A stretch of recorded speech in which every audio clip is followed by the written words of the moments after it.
Riddle is a dumb bell. That much we know, with the bell in this scenario firmly meaning bell end.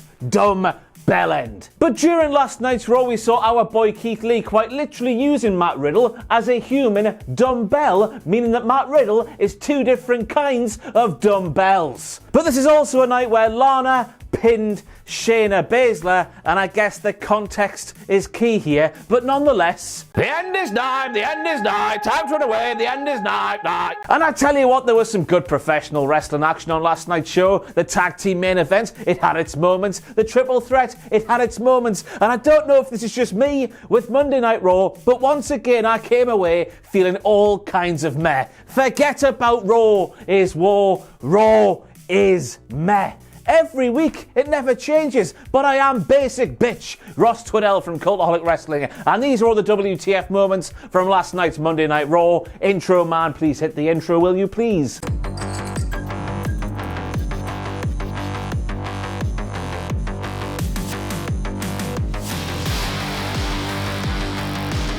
And right at the start of last night's show, we learned that Alexa Bliss's favourite WWE superstar is Randy Orton.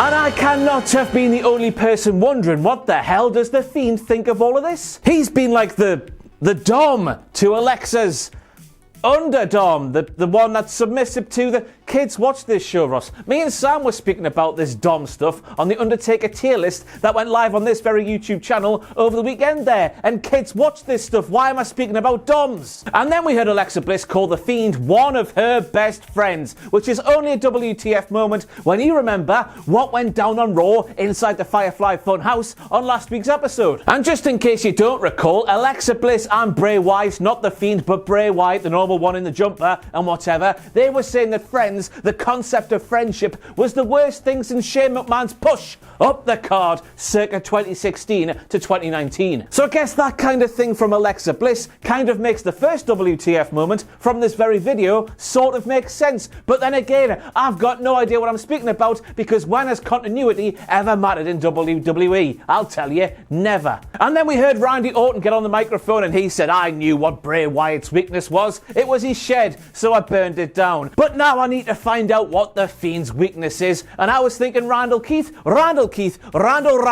you snaky man. I can tell you exactly what it is. It's teleportation, because he can't actually do it, as we found out on last week's Raw. I was just thinking Randy set a booby trap when the lights go down and Bray Wyatt is climbing over the barricade and trying to find his way to get into his position. He might put his foot in a bear claw thing. You know what I'm talking about. Get trapped there, you hit an RKO, snap his leg in half, Bob's your uncle, and Fanny is your aunt. Teleportation is Bray Wyatt / the Fiend's weakness. So this entire sequence was incredibly weird, and I don't know what to make of it, therefore I'm making it a WTF moment. We heard Alexa Bliss saying to Randall Keith,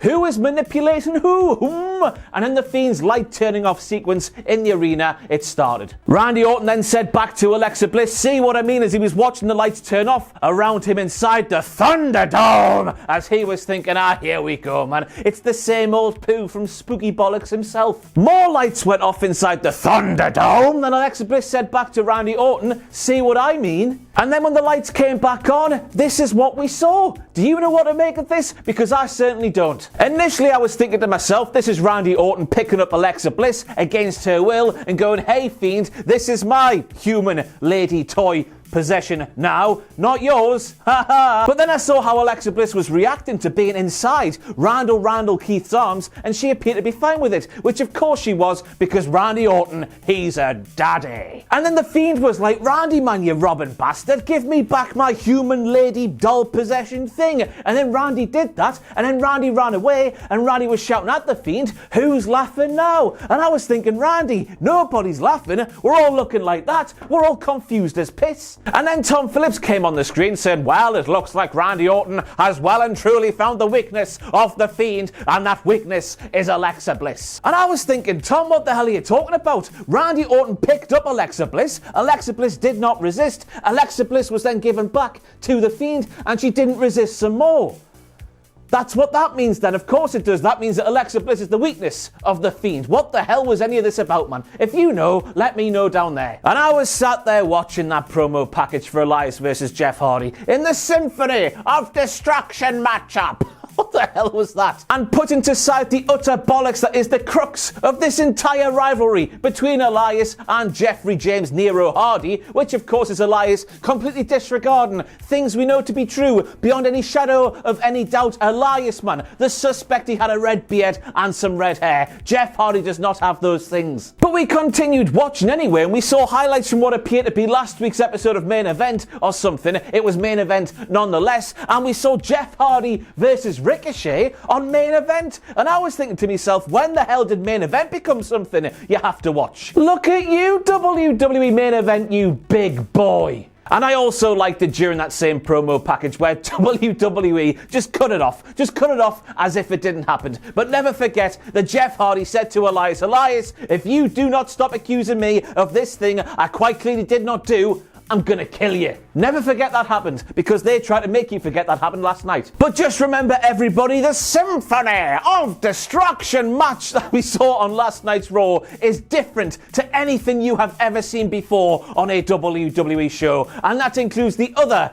Symphony of Destruction matchups that have also happened in WWE, which were, by the way, very similar to the stuff we saw last night. And then Elias got electrified by sticking his wood into an amp. The wooden neck of his guitar, man, you dirty dog. Now, I have no idea if this would work. Believe it or not, I've never stuck the neck of my guitar into an amp and tried to get electrified. And obviously we have the frets and the things that go across and the strings and the other things at the end, but largely the neck of a guitar, it's wood, isn't it?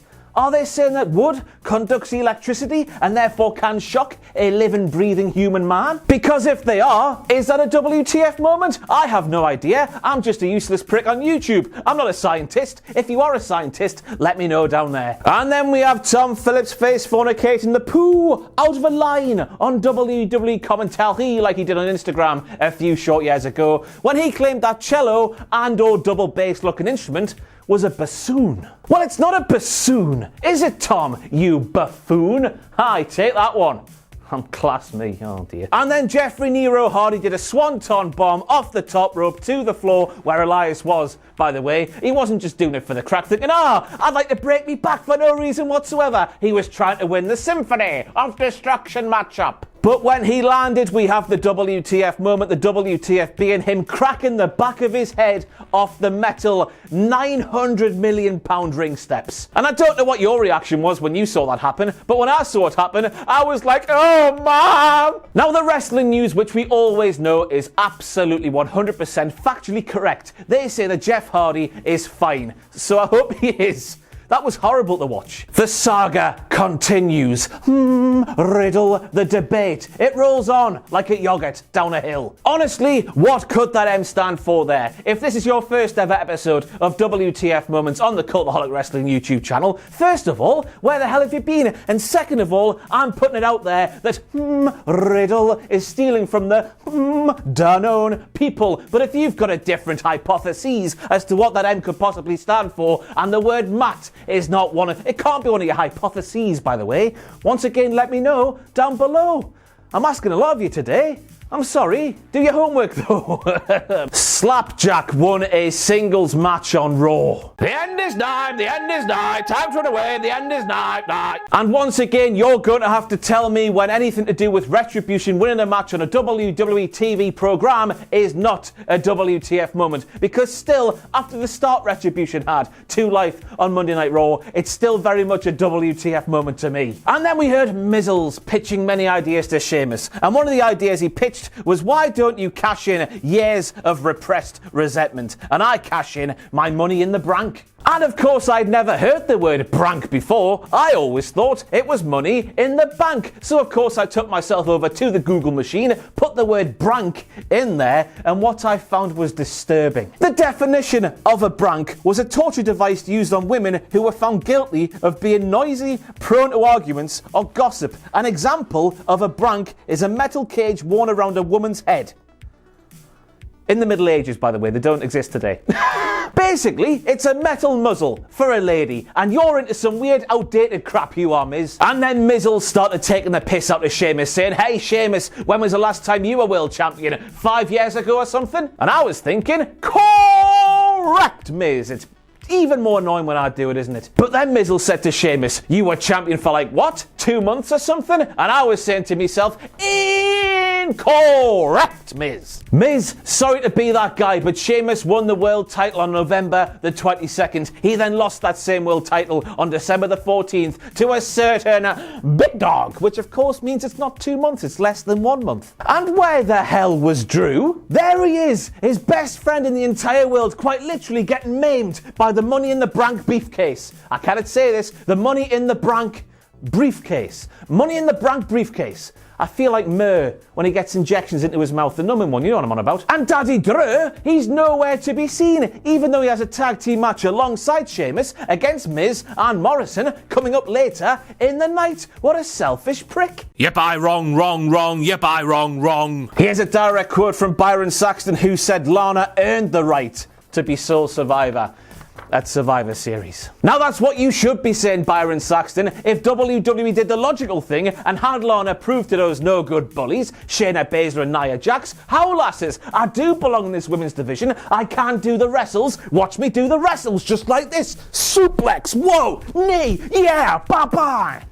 I could be a wrestler. But instead, what WWE did was have Lana stand on the ring steps and cry until it was time to get in the ring at the end. Absolute bollocks. You're a liar, Byron Saxton. And this bit right here was very weird as well. So Nia ran at Asuka. Asuka sidestepped. Nia stopped. Lana pulled the rope down to create a massive hole in the ropes. Nia, then despite seeing what Lana had just did, then started running and dived out through the massive hole in the ropes. Now I know nothing about the professional wrestling. This much we know already, but in my uninformed opinion, it looks like Lana missed her cue. Nia stopped doing the planned spot and then did the planned spot anyway, even though it made her look like a raging numpty. You should have just stopped and done something else, Nia. Maybe, you silly Billy. And I've got to make Daddy Drew McIntyre calling Miz and Morrison Muppets a huge WTF moment. Who knew that Miz and Morrison were related to Sheamus? Look, the evidence is right there. If Miz and Morrison are Muppets, they are related to Sheamus. It's such a small world, isn't it, when you think about it? And that promo from Cedric Alexander, initially, it's a WTF moment, so I'm going to explain why now. He's out there saying, well, I'm not Shelton Benjamin, I'm Cedric Alexander, as if he's better than Shelton Benjamin. And I'm here to say no, Cedric Alexander, within the realms of storyline and kayfabe, you're nowhere near the level of the gold standard. There ain't no stopping him, no. Shelton Benjamin. Shelton is the man, and he always will be. He trained Brock Lesnar, for goodness sake. Trained him. And then Cedric said to Xavier Woods, I'm going to show you what the Hurt in Hurt Business stands for. And I was thinking it means hurt, doesn't it? It's not an acronym. But then following the match where we saw Cedric Alexander prove himself to be nothing more than a delusional idiot, dissension in the Hurt Business, Cedric already thinks he's too good for the Hurt Business. Can you Adam and Eve it? So this WTF moment became not a WTF moment, but I thought I would share it anyway, just because context is key, or something. And I know fine well that, Riddle, his new gimmick, that felt weird to say, this new shade to his character on Monday Night Raw is just a blithering idiot stoner who speaks rubbish because he's always high, and we just have to sit back and go, what's he like, our good pal? Riddle. But he stood there saying to AJ Styles, AJ, I've never been WWE champion, man, but I know you have, but you've never won it back, man. Don't have a cow, man. I hope you understood that. When the line he should have said should have gone something like, well, I know you're a former WWE champion. You won the title, then you lost the title, then you won the title again, then you lost the title again, because he's a two-time champion, Riddle. Saying that AJ Styles is just a one-time champion puts him on the same level as Jinder Mahal, and I cannot allow that to happen. All due respect to Jinder, of course. And then, Riddle said that AJ Styles reminds him of his bunny wabbit called Skipper, because just like bunny wabbit Skipper, human Wrestling man, AJ Styles, he can jump high like Skipper. He's furry like Skipper. And just like Riddle thinks that Skipper is cute, Riddle also thinks that AJ Styles is cute. And with this show being called WTF Moments, I don't think I need to say anything else here, do I? Dun dun dun dun dun dun dun dun dun. Kevin, or whoever made that graphic right there, but Kevin Dunn is the only name I know in terms of backstage production things in WWE, so all the blame